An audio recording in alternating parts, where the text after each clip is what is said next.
Alright guys, so welcome back to the beach and to another episode of surf fishing the basics. Now we're down here this morning. In the last video we talked about your rods. Alright, so I've got a 10-foot St. Croix. This one is a medium power, moderate fast action, and this one is over the bar. It's a medium heavy, and another one down the way there. But let's talk about your rigs, your hand-tied rigs, and that's what you're looking at here. Doesn't have a whole lot on it except what I need. What I'm talking about there is you go into your bait shop, tackle shop, and you're going to buy pre-made rigs, and they're shiny and they've got just so much stuff on it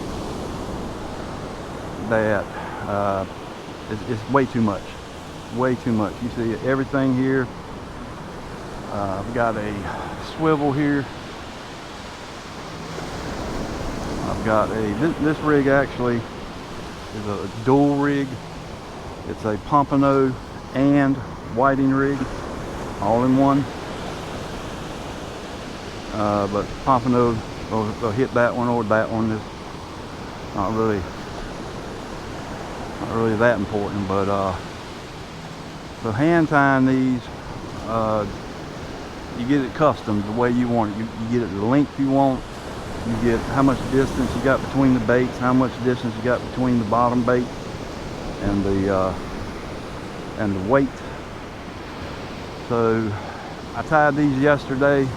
I needed to put a couple more on. I got the exact same thing here. A dual rig, hand tied. You can see it's not real flashy. It's flashy where I need it. Red bead, float, red bead.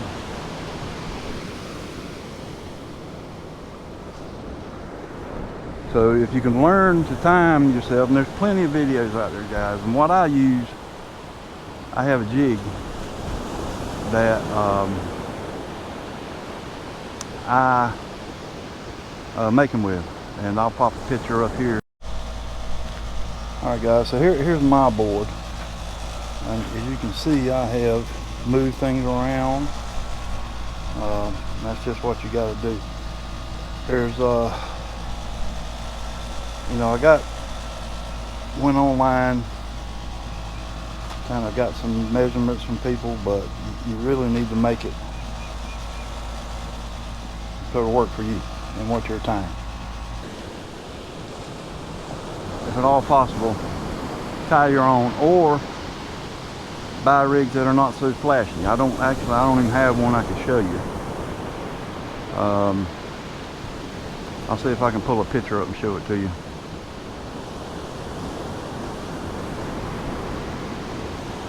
But you don't need flashy, because what's going to happen if everything's silver on there, more likely you're going to get a bluefish to hit it at one of those shiny things you got on here and not the bait. So you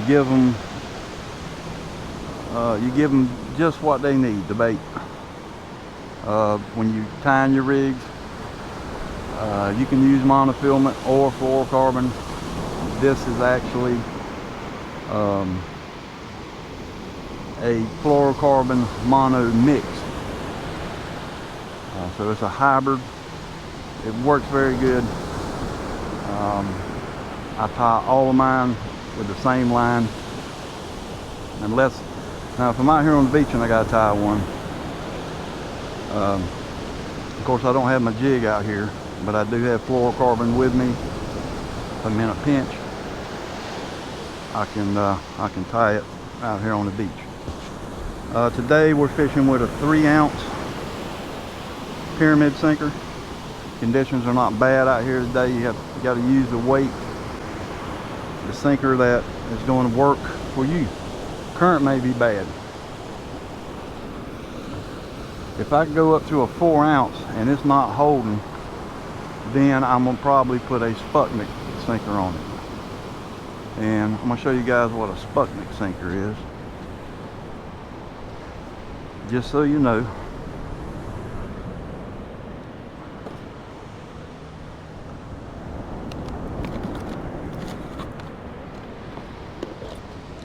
These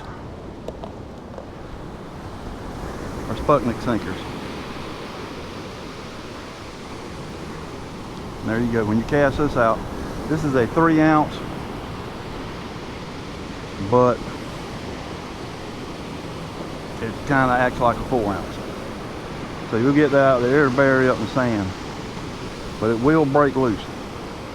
You snatch on it real hard. These break loose. It makes it easier for you to bring it in. Sometimes they won't break loose, and it's a barrier to get in. But that is a Sputnik sinker. I get these from the sinker guy. Actually, my hooks came from the sinker guy. I like those hooks. I do use circle hooks. A 2-aught, anything between, I say a 1 and 2-aught, you'll be good. 1-aught's going to be a little smaller. So,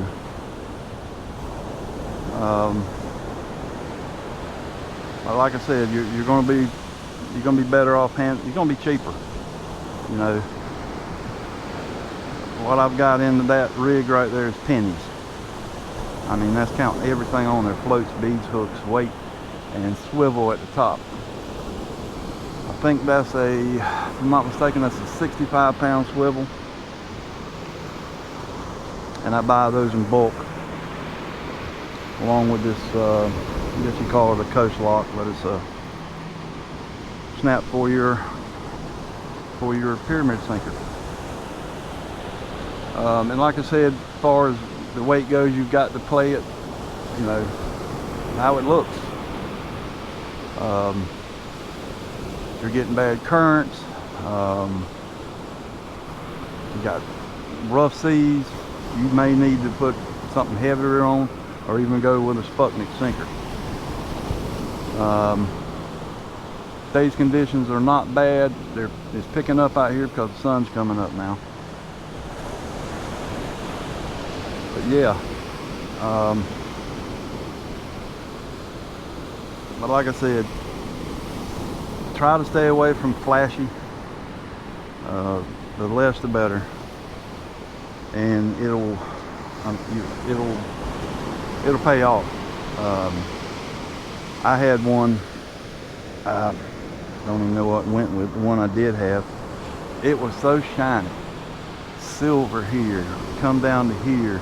It had another swivel here, and it was silver, and it went out, and the hook was crimped on with silver and a snap on it, and just, man, looked like a necklace. A lot of jewelry, that's what it was, a lot of jewelry.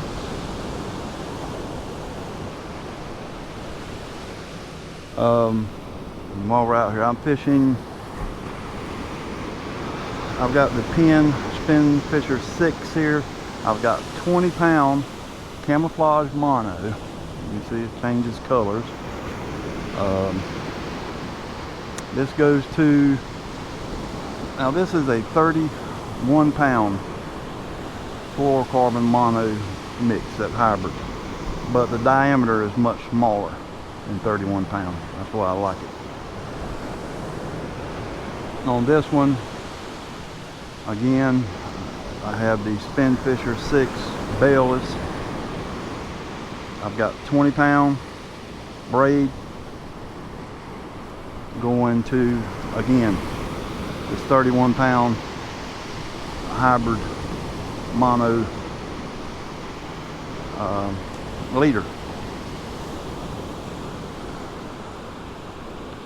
And something I do, guys, it's going to help, especially here and here. When I time, I put a small drop of crazy glue. You know, doesn't hurt anything. It's a small drop, let them dry, and it keeps things from coming unraveled, and it works pretty good. As far as bait, I'm using fresh dead shrimp. The fresher the bait, the better. Also, fish gum, fish bites works. If you get out here and you see they're not really biting, they're not really eating your shrimp, try a piece of fish gum or fish bites. They may like it. You know, maybe the difference between catching fish and not.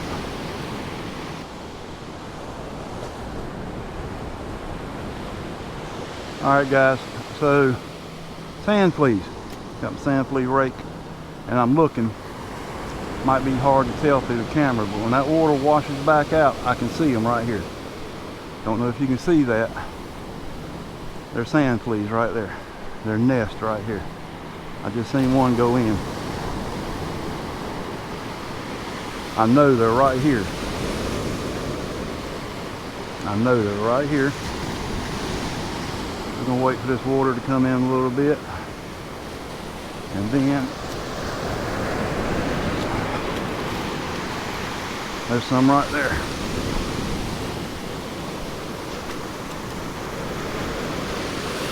Wash it out. And there you go. Sand fleas. You'll see kind of a disturbance in the sand when that water goes back out. You might even see them burying back into the sand. I don't need these. I'll put them back, but we'll watch.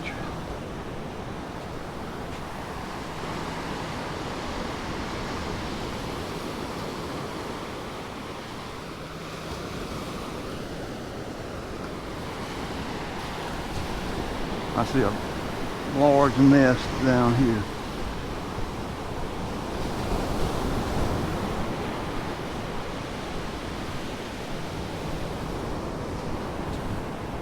Yeah, there's a bunch down here.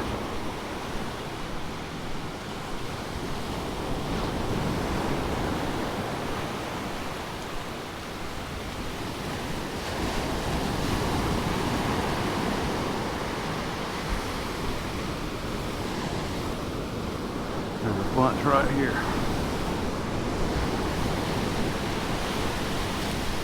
Right there. Let that water start rushing back out a little bit. And then it's gonna drag my rake. Got a big old scoop, yeah. Plenty there.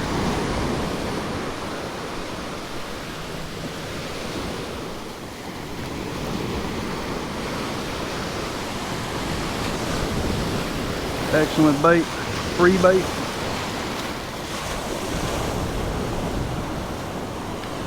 There you go. There you go.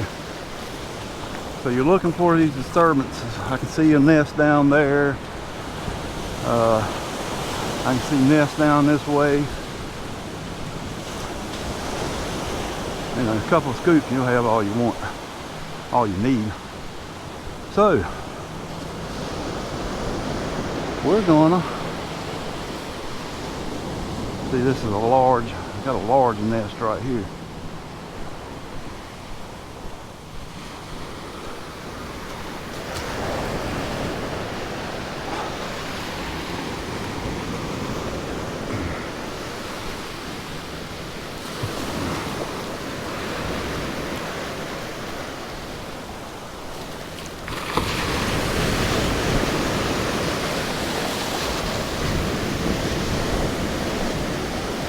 Look there. There's more than enough. So there you go. You can spot them, and I'm seeing them all over the place down here. But that's how you identify where they are and get you a good sand flea rake. You'll be golden.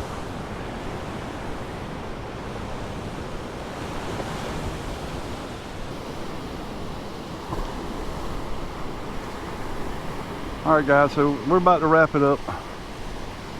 Remember what we talked about, your hand-tied rigs, or if you're going to buy rigs.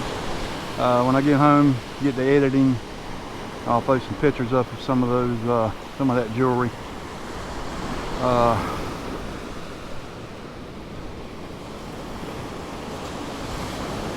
Guys, just be careful out here on the beach. This heat, it's not very hot right now. As you can tell, it's overcast and foggy as all get out. But you know, it's going to be upwards of 90 degrees a day. Lucky right now. It's humid. There's a slight breeze. Doesn't feel too bad out here. But yeah, remember what we talked about our rigs? Looking for sand fiddlers. You can see them now, all down through here. There's nests all down through here right now. And you'll see that disturbance when it should be smooth sand, and it's not like that. There's your sand crabs. All right, guys, that's going to do it for this episode. You guys take care of each other, and I'll definitely catch you guys on the next one.